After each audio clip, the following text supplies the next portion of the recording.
prior to going in to see Promising Young Woman at the 2020 Sundance Film Festival, if you had asked me about Kerry Mulligan, I would have said, I think she's a very good actress. I enjoyed her in the movie Drive. I love that film. I thought she was good in it.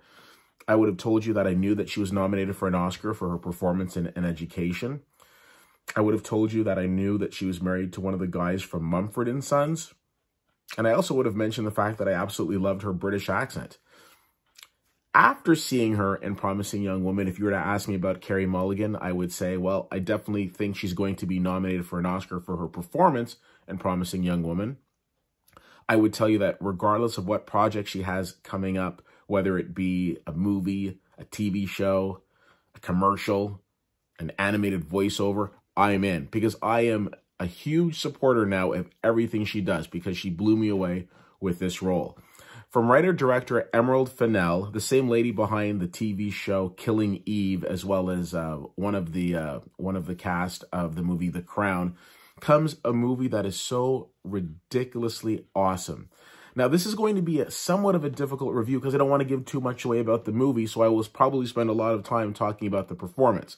As far as the movie is concerned, Kerry Mulligan's character is Cassandra. We know that she dropped out of medical school. We know that she is very sarcastic. She's very witty. And she has some events that have taken place in her past that have really shaped who she is now.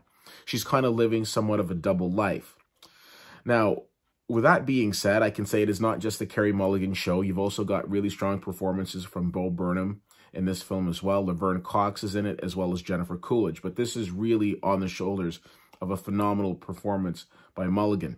In this film, she plays a character that is so phenomenal to watch on screen, and the type of character that I'm not used to seeing.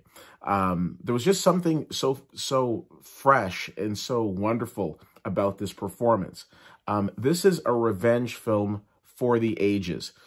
But you've probably heard that it's a dark comedy, and yes, there's a romantic aspect to it. But overarching, this is one heck of a revenge film. A revenge film to the likes of which Quentin Tarantino would be proud. No, there's no N-words being dropped, and the F-bomb isn't being dropped every 5 minutes, but a revenge film nonetheless. There were so many aspects of this film that when we walked out of the theater, I can't even believe I'm saying that, walked out of the theater back in January in Utah, we were just so captivated by this performance. It was one of those movies that you just couldn't wait for people to see.